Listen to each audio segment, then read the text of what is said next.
Welcome to the Real Estate Guys radio program. I'm your host, Robert Helms. Making money from real estate has to do with value.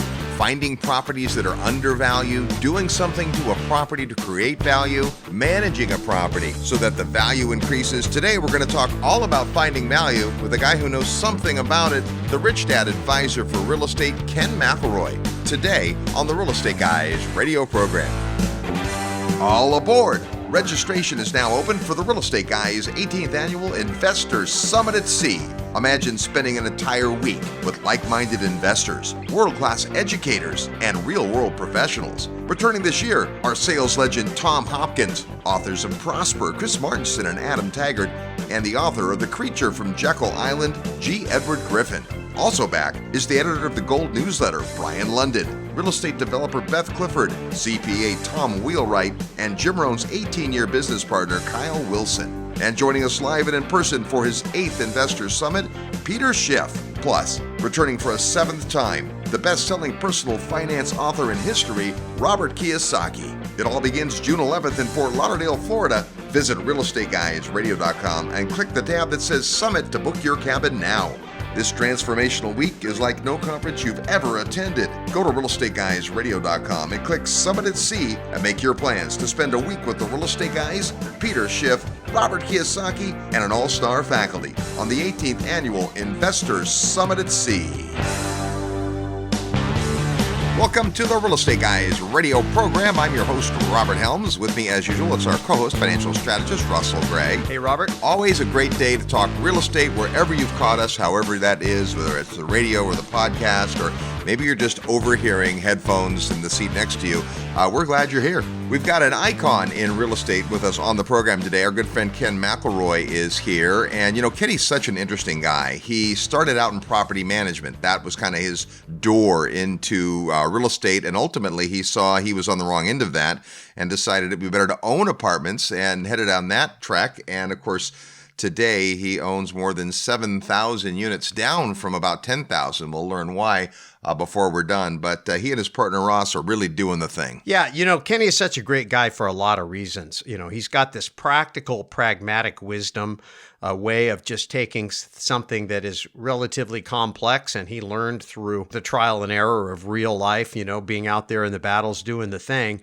And he just says it in such a nonchalant way, you almost don't even capture it unless you're really paying attention. So that's one thing I love about Kenny. He loves to teach. That's another great thing. And he's about a lot more than just real estate. You know, if you really get a chance to know Ken, he loves to help people. He loves to see people grow and be successful. I think that's reflected in the business he's built and his team. I think that's reflected in his work as a Rich Dad advisor and going out with Robert and Kim and the other advisors and just helping elevate the financial well-being of humanity through financial education.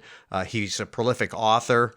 And, you know, in addition to that, he's out there speaking. He's doing all kinds of things to make the world better. So anytime we get a chance to spend time with Ken McElroy, it's going to be a good day. Many of our listeners have probably read his classic books, The ABCs of Real Estate Investing, The ABCs of Property Management, The Advanced Guide to Real Estate. One of my favorite books of Kenny's is called The Sleeping Giant. It's got a great cover. It's got his two boys on the cover of the book wearing his suits. So they look like they're, you know, too big to be wearing these suits. And that's kind of the metaphor. But Ken's got a brand new book out. We'll talk about that today. But I had a chance to sit down and just talk about all kinds of things, some real estate and some not. When we come back, you'll meet our good friend Ken McElroy today on the Real Estate Guys radio program. Live nationwide, you're listening to the Real Estate Guys. Find out more at realestateguysradio.com.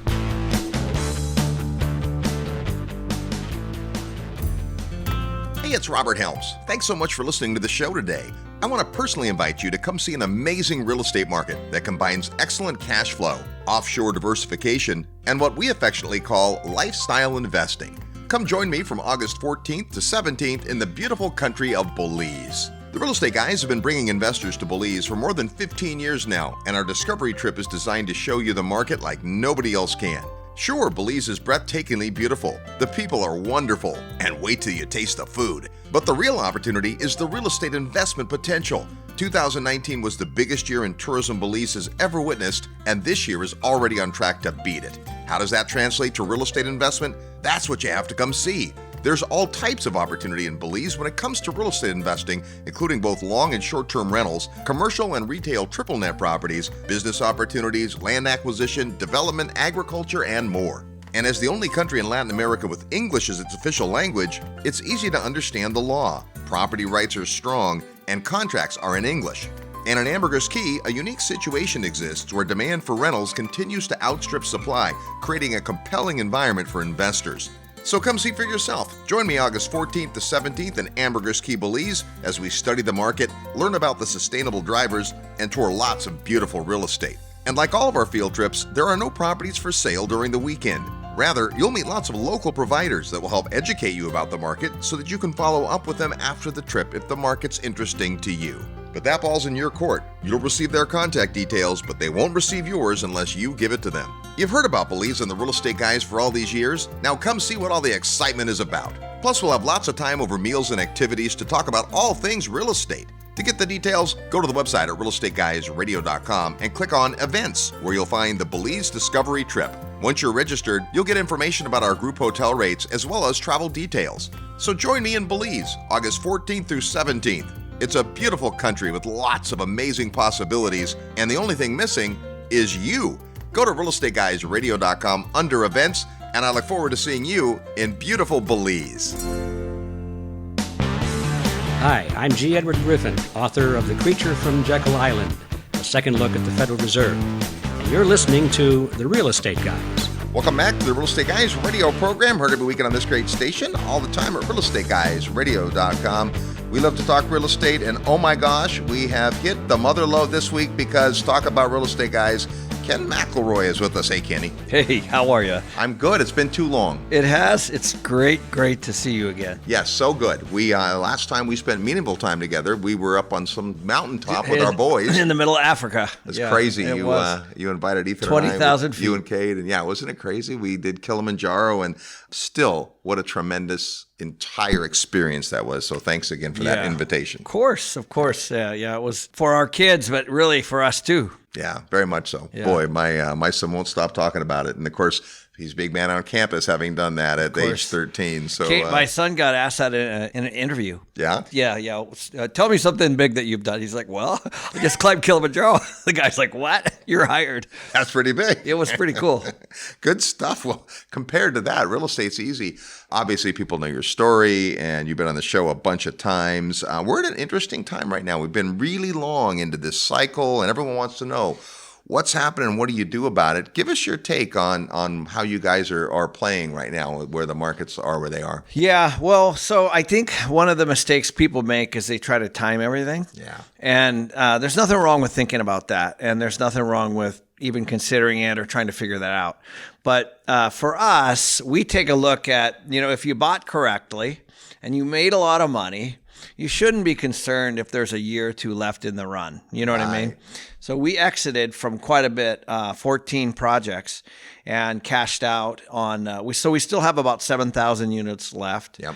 But we had around 10,000, as you know, and so we exited, and we sold all of those for about a 4.2 cap, and they were properties that, quite honestly, we didn't want. As you start accumulating stuff over time, you have the ones that are doing really well, and the ones that are, doing average, and then the ones that you're spending a lot of time on for whatever reason. Yeah. And there were multiple reasons. And so we just decided to package those up and see what we could get for them. And we were very, very happy with when we exited them. The market has still gone up from that time, right? So even those that we sold, they're worth more today. But you can always do that. You can always look back and beat yourself up over something like that. But what we have not been able to find are any true value adds. Yeah. And so, I love your book, Forced Equity, because I think that says it all. Honestly, you can make money by forcing equity. Yep. You know what I mean? So you can even buy at whatever the property's worth today. And if there's a forced equity play, then you've made money. We're just not seeing that today. Yeah, it's harder, that's for sure. One of the classic ways to force equity, of course, is ground up construction. And why that hasn't been your mainstay, you've done some of that. And obviously, Ross, your partner, that's kind of his background. Are you seeing those opportunities today? Well, we are. So, it's really simple. It's just simple math. The existing properties, brand new, are selling, in Phoenix at least for, in the mid $200,000 a unit, Yep. Low to mid $200,000 a unit. And we can build those for 180, 190. So not that we're sellers, right, but, we're building and we instantly have value at today's prices, right? Yeah. And so we're building at about a 6 to 6.25 cap. And we think that's good. Things are selling at 4 and we're building at a 6. So we're in pretty good shape right now, although land is going up and labor is a massive concern, and of course, with all this stuff happening with this coronavirus, truly, it'll be interesting to see what happens with product, all the supplies. Yeah. Oh, absolutely. And that's part of it. As the market, every element of the market changes, you have to move around a little bit. And I've appreciated watching you guys all these years. That's what you do. You take what the market gives you. I think the last show we did was about operations, because that's another angle when you can build something and you have the chops to operate it. You're not building it to sell.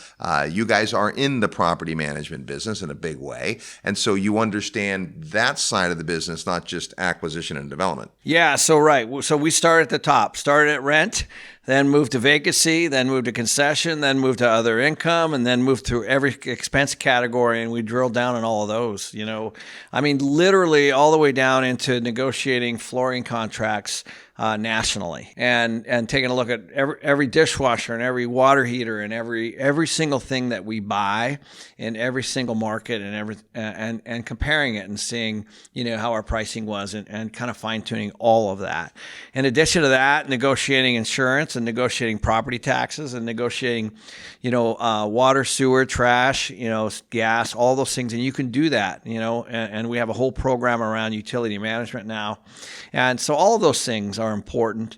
They're small, they're small wins, but you get 100 of them and it starts to add up. Well, that's the way to think about it, too. When you have a single family house or two, there's only so much efficiency you can get. When you get to 100 and then 1,000 and then 10,000 doors, boy, that has you noticing the dimes and the nickels. Well, I'll just tell you, even on our construction projects, this is really something that just happened. Let's say we're building 300 units.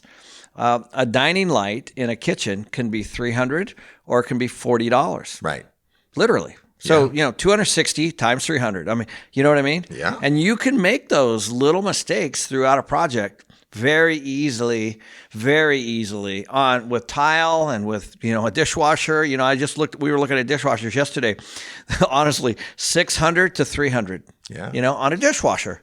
And so you start to look at those things, and they're not cheap. These are not cheap dishwashers. They're just competitive pricing, and we're still doing World, GE, and, all the name brands and Maytag. But the point is you have to look around, and if you buy in bulk, and there's the cost efficiencies and things like that. So we're doing that now on a massive scale. Plus we're renovating our properties. So we're doing value adds on our own. Yeah. So that's I was gonna ask about that, yeah. because you divested yourself of some units, made sense to do, and it's actually fine if the guy who bought has success, right? That's part of the thing. It's like, yeah, we could have gotten a little more, but it's okay if the guy who was, best and final and got the bid and arguably maybe paid too much at the time heals all wounds. That's okay. But now when you've got this existing inventory in a market like this, focusing on becoming your own acquirer, I guess. You're not going to sell it, means you're going to be the buyer. So you focus on just getting it running the best it can. Well, it's funny because here's what I said to Ross. I go, okay, if we sell this, is somebody going to value at it? If the answer is yes, then we made a mistake. Let's just do it. Right. You know what I mean? So that's it. It's really that simple. So, and we have tons of properties that, we bought 10 years ago, 8 years ago, 9 years ago. Actually, believe it or not, we even actually have lease ups, stuff, because we're doing new construction now, that we opened just 2-3 years ago that are $200 under market now. And they were brand new 2 or 3 years ago. And so we're doing value adds on those. it's like, might as well take a look at your existing projects and see how can you bring those up to market. And so we actually hired 2 full-time people just for that. Okay. And because managing those small subcontractors and the handyman in a lot of cases can be time consuming. Yeah. Yeah, but we have I don't know exactly. I want to say 3,000 or 4,000 units of those going. Yeah. Awesome. Hey, let's shift gears for a minute. I want to talk about your partnership with Ross. You guys have been together nearly 20 years now. And first of all, that's pretty rare. But knowing you both, you have complementary skill sets, complementary personalities. What do you think has made such a great partnership? We stay out of each other's way, but keep each other accountable. I think that's it. So in other words, we have very clear things that we each do. Yeah. Very clear. So Ross handles tax and legal, and right now he's handling debt. Okay. I handle operations and equity. Operations is a lot of work, as you know. And then I do the equity. And then together we both do acquisitions. And so that's been really good for us. So it's fun because we'll sit down and we'll talk about whatever he's working on, whatever I'm working on. So we update each other. Yeah. And there's a lot of moving parts, as you know. And so we every quarter we go down and meet with our accountants because we have about 200 LLCs. Yep. And so every quarter we have a full meeting with our accounting team, and Ross runs it with the accounting team that comes in, and I just sit there and I just get updated and I ask questions as necessary. So it's really nice. So we really we stay in our own lane. He doesn't get involved in operations. I don't muddle in legal or tax unless there's some overriding issue around tax or net operating losses or cost segregations or something like that I might get involved in. But other than that, we just stay true to our lane, and it's worked out really well. Yeah. And he's just an incredible partner. Good stuff. Hey, folks who maybe haven't invested in multifamily, especially at a big level, there's this whole concept you got to get your mind around, which is having third-party management. Because when you own, you've got to have someone who the bank is going to believe has the chops. And in most big markets, there's lots of choices. One of the questions people have asked me about you that I've realized I don't know. Here's the perfect time to ask. What do you guys do in that case? Because you have your own management company and it's pretty legitimate. Do you ever have an issue with a lender insisting someone else does the management? No, we actually have never had that, only because of, we got 250 people in our management company and we have a long history. We have hundreds of years of experience. However, I will tell you that we've actually done it on our own. Okay. So when we went into Oklahoma, we hired 2 different management companies to manage big national companies names you would recognize to manage our assets. Yep. And we did that in Las Vegas. So we've done that because, we're not in it for the fee. And I think that's an important point. Yeah. I don't care actually about a management fee. I only care that the property is going to perform to the business plan. Yeah. And so if my district manager has to fly to Las Vegas once every 2 weeks, that's not going to cut it. Right. It just isn't. No. For what, $4,000 a month in management fees or something, it's just not going to cut it. I'm throwing away hundreds of thousands, for a management fee. So for me, we want boots on the ground. We want people that can visit the property every day if they need to. If something happens or there's something that, the corporate office, like if I want something, I want an answer now. I don't want an answer in a week when somebody shows up and flies down there and talks to the manager. It's not my week to be on the ground. Yeah, right. You know what I mean? And so everybody's busy. So we want a local presence, and we want somebody who can respond quickly, because that's the way this business is. As we look at our weekly reports and our daily reports and we're managing our KPIs, things happen. And it's a daily management, honestly, in this office. We're managing these properties every single day somehow. And, we have on a number of occasions not taken on management ourselves and hired third party. Yeah. So you obviously have the investor to be concerned about, and you have been the guy who's in charge of equity, and you maintain those relationships. But the thing that also strikes me about your business is you are always tenant-centric. Like that's really what the feel when you walk in is about how you guys take care of tenants. So taking care of tenants, does that just automatically translate into taking care of your investors? Yeah, we actually think that that's where it all starts. So the tenants and our employees are actually probably as important or more than our investors. Yeah. That's how we see things. So because if the tenants are being treated well and we're taking care of the maintenance and we have a nice, clean, safe place and we're renting to good people and we're maintaining the place, then we think we've done a pretty good job. And we will reward our employees for that too. So that's how granular you have to be, I believe, because then everything flows up, and then the investors are the benefits of, they get the benefits of that. And I've been on the other side of it, as you know. So in my career right out of college, I was in fee management. Yep. And so, we used to laugh. There were three things. The first thing was, you take on a property and you don't improve it, then you get fired. If you take it over and it goes down, you get fired. If you take it over and increase the value, you get fired because they sell it. They sell it to somebody else and you get fired. And so that is, so what would happen is we would take over these buildings from these people. And we would find that there's a lot of times they were flying in and trying to manage it, and then what was happening is they would just throw the management company under the bus all the time and fire a different management company, bring a new management company. And it was never, we capitalized it wrong. We bought it wrong. We bought off the broker package and we didn't do our due diligence. It was always, the management company sucks, right? And so there's a lot of the finger pointing at the property level.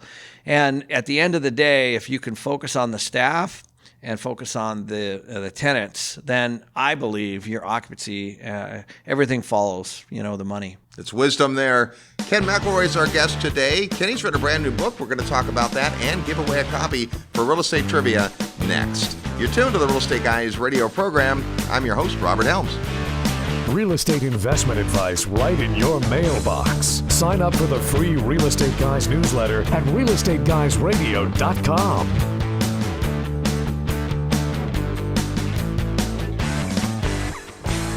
If you love real estate and have always wanted to own your own business, listen up. The Real Estate Guys and their panel of experts want to teach you how to go full-time fast in the real estate syndication business. These next few years may go down in history as one of the best times ever to acquire investment real estate. There are deals everywhere if you know where to look and how to assemble the resources. The Secrets of Successful Syndication seminar will show you how to make big money doing big deals from a team of experts that have syndicated projects totaling more than $1 billion. Don't wait for someone to give you a raise or create a job for you. Attend the Secrets of Successful Syndication and learn how to build a team, raise capital, find deals, and make full-time money in 6 months or less. Go to realestateguysradio.com and click on events. All the big players use syndication as a way to diversify risk, optimize profits, and earn big money. You can too. Go to realestateguysradio.com and click on events. Real Estate Guys listeners, are you tired of losing real estate deals due to financing issues? Have you had enough of waiting on banks, lenders, and investor groups to fund new projects? What if there were a way to eliminate all the hassle and invest in real estate on your own terms? I'm here to tell you there is. Patrick Donahoe here from Paradigm Life. I'm an Investopedia Top 100 Most Influential Financial Advisor, and I recently wrote a best-selling book about the financial strategy that changed my entire investment model, and the one that could change yours. To get a copy of my book for free and learn how you can maximize your real estate portfolio by acting as your own bank, send an email to mybank@realestateguysradio.com. Don't make another real estate deal without reading my book first. Email mybank@realestateguysradio.com now to get your copy for free. Hi, this is Mark Victor Hansen. You're listening to my great friend Robert Helms, the real estate guy. And Robert is a master maestro helping you orchestrate a bigger, better, cash-flowing profit. And you deserve it if you just desire it. And you wouldn't be listening if you didn't desire it and want to go higher with it. Welcome back to the Real Estate Guys radio show. Thanks so much for tuning into the show this week and every week. Tell a friend about the Real Estate Guys. We're talking with Rich Dad advisor, best-selling author, and all-around great guy, Ken McElroy, today. Before we get back to that discussion with Kenny, it's time to play real estate trivia. That's your chance to win a prize by knowing the answer to today's trivia question. If you do that, we have a great prize for you. We're going to give you a copy of Kenny's brand new book. It's called Return to Orchard Canyon, and it's an amazing book. I just finished reading the entire thing. You're going to want to get your hands on this. Not only will you get the book, but Kenny will sign it personally to you if you know today's real estate trivia question. When you hear the question and think you know the answer, send your best guess to trivia@realestateguysradio.com. Trivia@realestateguysradio.com. Include your name, the answer to the question, and your mailing address so that if you're the winner, Kenny can send you out this autographed book, Return to Orchard Canyon. Last week on The Real Estate Guys, it was Ask the Guys, and we asked you this: what city is home to the oldest family-run restaurant in the United States? The answer is the city of New Orleans, Louisiana. That's where Antoine's originally opened in 1840. Now, the restaurant today is about a block from its original location, but it is huge. So many different rooms, so many nooks and crannies. In fact, it's been continuously operated by Antoine's family, now with his great-grandson at the helm. One of our hints was that the Real Estate Guys have eaten there thanks to our friend Victor Minash. We got a great tour of the place. Turns out they invented several things there, including oysters Rockefeller and eggs Sardou. Here's our real estate trivia question for this week. Kenny's new book, Return to Orchard Canyon, is set in Sedona, Arizona. Sedona's an interesting name. For whom was the town named? Yeah, the town of Sedona was named after somebody, or for somebody if you prefer. Who was that person?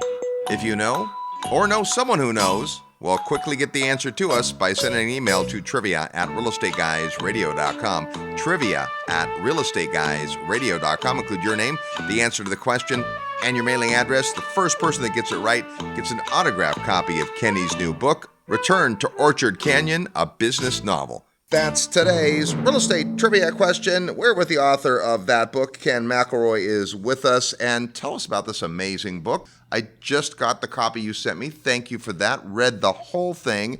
It sucked me in, man. It's a story. You call it a business novel. Yeah, it's different. There's a lot of sales around that, sure is. That title, I will tell you. So Return to Orchard Canyon is first of all, Orchard Canyon is a real resort that I own with Robert Kiyosaki and another friend of mine. You know, you showed me, I've not been there, you showed me the pictures when you and Robert went out there one of the very first times. And as I'm reading the book, that's what I've got on my mind. Yeah. So it's a real place. It's a spectacular place. Yeah. And so what I was trying to do is I was trying to insert business lessons that, I know you pour yourself into personal development. I certainly do. Things that I've learned, things about money, into a story, because I think a lot of times we can write these business lessons in a book, any book, and it becomes super technical, almost like a textbook in a school, and you don't really get the knowledge. And so I was trying to take some basic lessons and insert it into a story. And it's a story of 3 generations. So it's a grandfather, father, and the daughter, and the grandfather, has a little different view on the world than the son, and the son versus his daughter. And I just love the story. I think it's a great way to deliver really, really good messages that are true. Yeah, for sure. Some great little nuggets in there when she finds the coins. Yes. And she gets to understand the difference between older coins made out of real money, silver, and so forth. And that's a great moment. The fact that her parents are divorced, but they get along. There's a lot of really good life lessons in there. There's a lot of good subtleties in there. Well, I made his wife, where they got divorced. He was the breadwinner. Yeah. I made her a very successful entrepreneur. Yes. Right. Which I loved, because that happens, a lot of people take that for granted, but, women oftentimes go home, they raise a family, and they're super smart, super educated.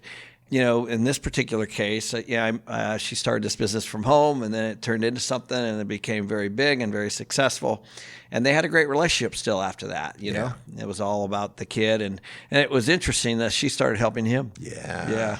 Well, and it's perspective, right? So I guess this is probably true for everybody, but the main character, he's got his relationship with his daughter and his ex-wife, and his relationship with his dad. He doesn't appreciate really his dad's knowledge or the place he grew up, and there's a whole thing around that. And then, of course, you know, when you look at your kids, you always want your kids to do better, and he's got his perspective up that. She's anxious to get into college. That's big. I don't want to give away the story, but there's so many ways to weave it in, and I think this is the point. Is it was a captivating story. I wanted to read it all the way to the end. Every chapter, stuff is happening, so it's a really interesting story. But then reflecting on it, there's so many life lessons and so many things you might have missed.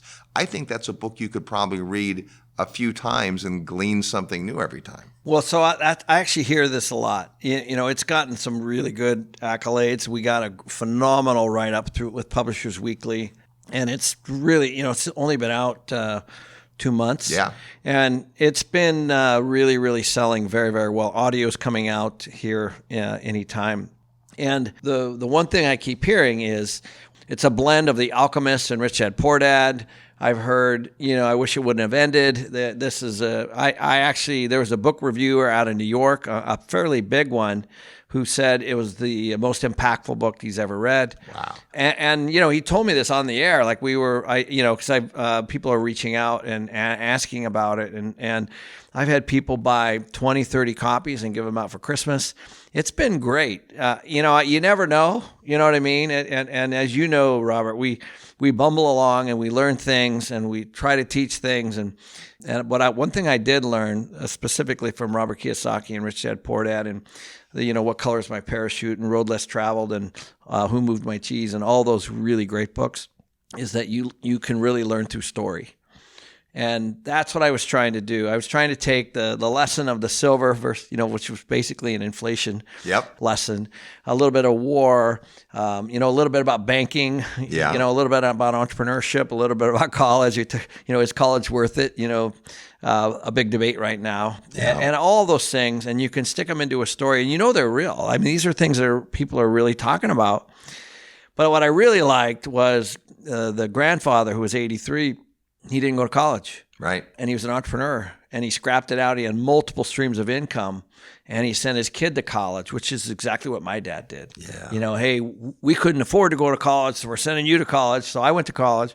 You know what I mean? And so I'm seeing a lot of my friends that are in corporates, now, and they're turning 50, and, they don't have a lot of retirement. They don't have a lot of savings, and sometimes they've been through lots of mergers and acquisitions and maybe different industries and different businesses and they're not that well off financially, a lot of them. So, so I was trying to hit that vein. Yeah, good stuff. It's called Return to Orchard Canyon. You can find it at all your favorite booksellers. Let's shift gears even a little bit more, because one of the things we had a great opportunity to do up on the mountain, we were hiking together with you brought a whole bunch of amazing friends who brought their sons, and so it was this great time. One of the things we talked about up there was powerful. Your friend Todd brought this up. How do we, as people with influence and affluence, make sure that our kids don't turn out to be spoiled, rotten, entitled brats?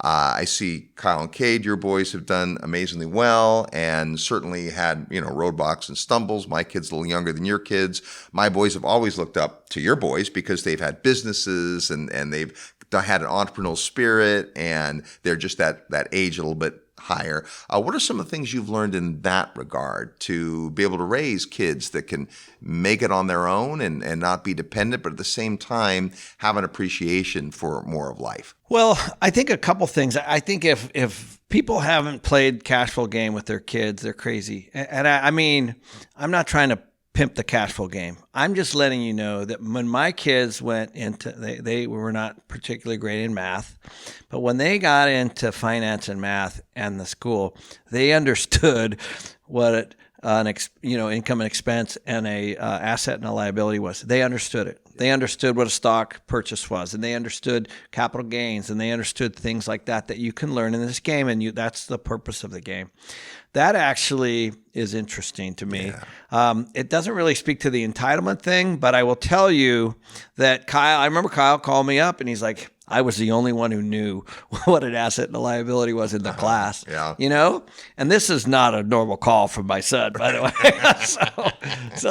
But I think it's always top of mind for me. We've been all over the world and obviously done well. And one of the things that was hard was, especially because I sent my kids to a private high school, and the kids were driving, Ferraris and Maseratis and Mercedes and BMWs and stuff like that. And I made my kid. See, not your kids. No. I made them save up their money and buy their first car, which was a Volkswagen.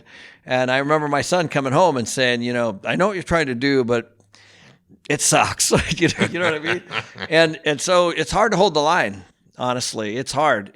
You want your kids to have everything. You can afford it. I grew up very differently. We couldn't afford it. Right. But it's easier to teach them to make money than to give them money. And my friend said it best to me. He said, you got to spend twice the time and half the money. Wow. So I'm like, yep, that's it. And so what happens, I think, a lot of times is people pour themselves into their work, and then they buy their kids something, and they just keep moving on very unconsciously. And so for me, it's always been a time thing. And so, just being with them, makes them grounded. And the way you are, the way you talk, they glean things, you know what I mean? And my kids are not entitled, as you know. And then taking on trips to Africa or wherever we might go, third world countries, working in those orphanages and stuff like that. We did that in Peru, and we were there, not quite a month, right? Yeah. So, you got to do those kinds of things and let them see. I remember coming back, my older son I said, so what was your takeaway, from Africa? And he said, I don't think that I realized that how happy people could be when they have nothing. Yeah. Wow. That was his takeaway. Powerful. And I know when we went, your son Cade, my son Ethan really resonated with that first couple of days at the orphanage. And I mean, I know we talked about, hey, we got to get acclimated to the elevation, and we're going to go do this amazing couple of days, and we're going to bring some stuff that they need that's easier for us to get than for them. But I don't think Ethan was ready to be impacted by it the way he was. Those kids are just bright-eyed and excited to hold your hand and have you play with them, and they're out, playing soccer with the kids. It was so good, so powerful stuff. I remember the very first time we played Cash Flow at the Investor Summit, and Josh and Lisa Lannon were helping to proctor it, and the first person out of the rat race was 10-year-old Cade. I know. Remember that? I do. That's because he knew how to play. Yeah. Yeah. I know. He was so proud of that. Yeah. I mean, he's like, I was the first one out. And by the way, I think there was like 100 people. There was 100 like people that. playing. Yeah. Yeah. He was the first guy out. 10 years old. Good stuff. Kids don't lack capacity. They lack teachers. And they still want to win. And they still want to win. They don't care right? how old you are. No. Good stuff. Right on. Well, hey, it's been great catching up as usual. Parting advice. Folks who might be thinking, I want to invest in real estate. I have not pulled the trigger before. What are some Ken McElroy words of wisdom you could share? Well, first of all, I still think we have a nice little run here, personally. If you really look at the demographics, it's unquestionable. Yep. There's more demand than there is housing, period. Right. So if you're looking to invest, be super careful if you're raising money and you're not doing all the homework. If you're focused on fees and just, keeping your doors open, you're going to probably have a problem. But there's lots of markets that are still emerging, because what happens is, as we're seeing rent control and affordable housing and all this stuff, employers, everyone's looking for different markets right now, all the big money. And I think you just got to watch, as Wayne Gretzky says, watch where the puck's going. That's why he scored so many goals. He, skated where the puck was going. Yeah. And so that's what I would say is just take a look at the demographics and make a good, strategic decision, and then be all in there, wherever that is. And you'll be just fine. Good stuff. There's the Rich Dad advisor for real estate, Ken McElroy. Thanks for sharing your time and wisdom with us today. Anytime, buddy. You're tuned to the Real Estate Guys radio program. When we come back, I'm your host, Robert Helms. Need help with your real estate investment portfolio? Check out the resources page at realestateguysradio.com. When it comes to successful rental property investing, it pays to be picky. Pick the right markets, pick profitable properties, and pick great property management. That's easier said than done, but we've got great news. Jerry Kerr and his rockstar team at Mid-South Homebuyers are going strong in Memphis, Tennessee, and Little Rock, Arkansas, too. So for a top-notch turnkey single-family home rental property, whether you're a new investor or have a large portfolio already, pick Terry Kerr and Mid-South for a truly A-plus investing experience. To learn more, send an email to midsouth@realestateguysradio.com. That's midsouth@realestateguysradio.com. Do you have a self-directed IRA invested in a syndication? Guess what? It's a ticking time bomb. Why? Because IRAs get hit with UBIT taxes, even Roth IRAs. Hi, I'm Damian Lupo, and we fix this problem for you forever. It gets even better because using the EQRP, you can literally get rid of taxes from all of your gains forever and protect your nest egg.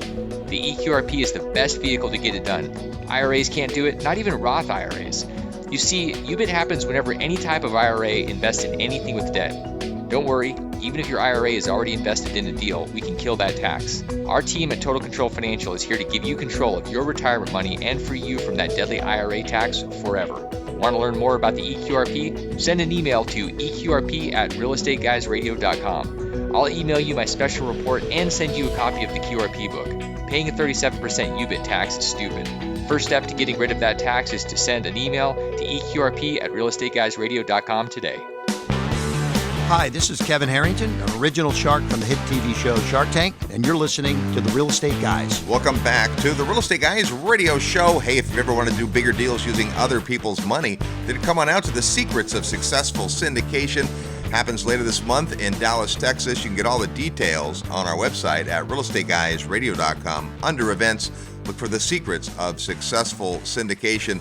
Speaking of successful syndicators, how about that Ken McElroy? Yeah, Ken, again, just practical wisdom. You know, the whole interview kind of took a little bit of a different twist, and I hope people really listen through it. Sometimes you get folks that, you know, are looking for the how-to, the checklists, the formulas, and really life is about how you think, what you believe. It drives your behavior, and your behavior drives the results you produce. Kenny has a way of approaching life, approaching business, and that's reflected when you get a chance to hang around somebody that is truly legitimately successful, like a Ken McElroy, and you get a chance to just hear them talk about life and the way they look at relationships and doing business and raising children or whatever it is they're talking about, you can pick up a lot of things that can help you become better at whatever you're doing, in this case, real estate investing, and it's not necessarily technical knowledge. So I hope people tuned in, listen to that. Well, that's probably worth going through and listening to 2 or 3 more times.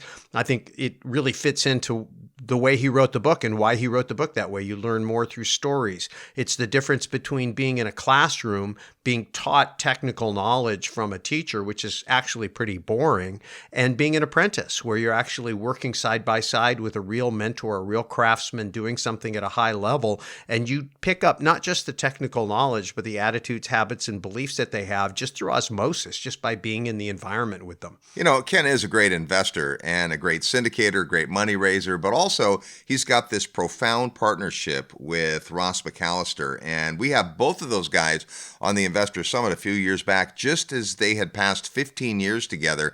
And rather than have them talk on real estate, and this makes your point, we asked them to talk about the power of partnership.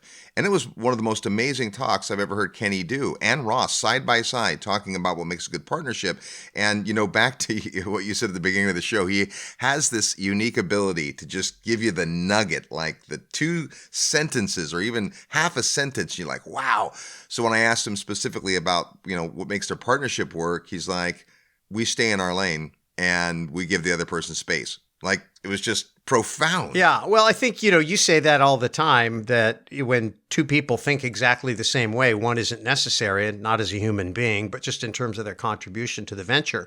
The whole point is to have different perspectives, different points of view, complementary skill sets, complementary access to resources, people who can divide and conquer, but yet still stay together. I was married for 41 years. My wife and I had that. You and I have been together for going on 2 decades now. And I think to a large degree, we have that. I think that one of the things when you look at a guy like Kenny, and really the essence of all successful people that I've ever met, and I've been doing this for quite a while, is nobody does it alone. Nobody who is really successful goes it alone. Kenny syndicated, meaning he raised other people's money, and he hired a team, which means he relies upon other people's talent, and he has a partner, which means that he's sharing the responsibility with someone else kind of as a co-owner, somebody else that the buck stops on Ross's desk, just like it stops on Kenny's desk, and then understanding how to organize those relationships in such a way that it's a win-win, where people are able to stay in their, what I call their sweet spot. They're doing the thing that they love to do, that they're good at doing, that needs to be done, while somebody else is doing things that, I'm guessing Kenny does stuff that Ross hates, and I'm pretty sure that Ross is doing stuff that Kenny hates, because I know Kenny better than I know Ross. And when I heard what Ross was handling, I said, well, that makes a lot of sense, because I just don't see Kenny as being a legal and a tax guy. Yeah, he does have a cursory knowledge of all that because you have to, but smart enough to figure out, hey, this is what my partner's good at. This is what I'm good at. And I think the other thing, people think of Ken as this big apartment guy, and certainly he is, and he syndicates a lot. But the majority of their employees are in the property management business. Over 300 people work for Kenny and Ross, some at their main office and some at the various properties. But they have done an incredible job of scaling up and of training through leadership. And you watch the way those guys perform and what they pay attention to, and it's just awesome. That really goes back and speaks to one of the things that Kenny commented about, which was attention to detail. And the business, any business, is really a system of processes and a bunch of procedures and things that you got to pay attention to. And there's not like any one big magical thing. Hey, if I press this button, profits are going to spit out. But it's really fine-tuning the machinery so that you're saving a penny here, saving a nickel there. You do a process a little bit more efficiently so that you get maybe 10 or 20% more, even 5% more productivity out of your labor, out of your facilities, out of your machinery. It's just a matter of being organized. And if you think about delivering for your investors with an income-producing property, if you're going to be in the business of operating and managing and investing in cash flow properties, property management is arguably the single most important thing. And he said, hey, if it doesn't make sense for me to do it, if it's, if I don't have critical mass, if I got to put somebody on a plane and send them back and forth or whatever, that doesn't make sense. I can't do a great job. It isn't that I want to make money in property management. It's that I want the property to perform for my investors. And if our team is the best team for the job, we're going to use our team. And we don't care about the money. We care about delivering for the investors. The money takes care of itself. However, if we're not the best team for the job and we're in a market where we need to go use another team, I've seen him do that. I've seen him actually go into marketplaces and acquire a property management team so that he would have critical mass, because he had intentions of building a big footprint in that market and he needed a property management company to build around. If you take that one premise and bring it back down to the mom and pop investor level, it's the thing we say all the time. When you decide to go into a new market, a market that you're not invested in, the first thing you need to do is build a boots on the ground team. And the most important person on that team in an income producing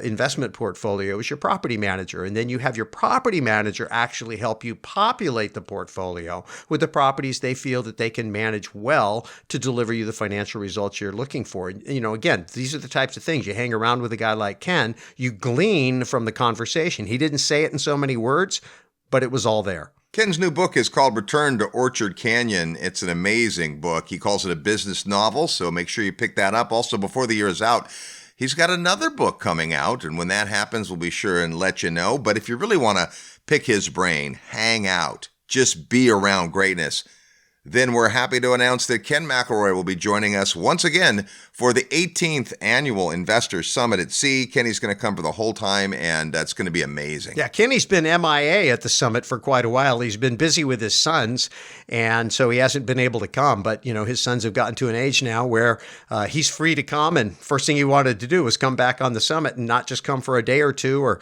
make a guest appearance, but he's going to sail with us the whole time. You know what I think it is? I think there's more to it than that. I think that this is going to be the 8th year for Peter Schiff, the 8th year for Tommy Hopkins, the 7th year for Robert Kiyosaki. Kenny's already been 8 times, so this would be Kenny's 9th year, which will make him just a little bigger man around campus. I think that's really the reason. You know, these guys are all competitive, so who can blame them for wanting to collect those peppers, which is how we designate how many Summit at Seas you've been on. But I really think, I mean, the idea of getting around people who are brilliant, the idea of looking at the big picture and figuring out how the big picture relates to your portfolio and your street level decisions, there is no place on earth I think you can go that is better than the Investor Summit at Sea for that. We talk about what's going on in the macro with the financial system and the bond markets and interest rates, what gold is saying about currencies, energy, but we also talk about all kinds of different niches in real estate and how are we going to take what's going on at the macro and make portfolio level, main street level decisions, what niches are available. And it's not just the faculty. I mean, the faculty's outstanding. And sure, you can read these guys' books and listen to their podcasts and watch their YouTube channels and all of that, but you can't get them talking to each other. When we put them on a panel or you're hanging out with them and they get going and they have a conversation and you get to be a fly on the wall, I mean, that learning is amazing. And then you've got 200 plus investors from all over the world that bring all of their experience and all of their perspectives, and then they're processing the conversations and presentations and panels that they're hearing and then talking about how it relates to them. I mean, it is just phenomenal. You get more done in less than 10 days for less money than most people would have to spend in 10 years in order to build the same level of knowledge and relationships. And the thing is, when you take that information and those relationships that you build and then use them over the next 10 years, you have just compressed time frames like nobody's business. There's a reason all of these people come back to the Summit at Sea year in and year out. I mean, we've done this through, we did this through the Great Recession. We've been doing this since 2002.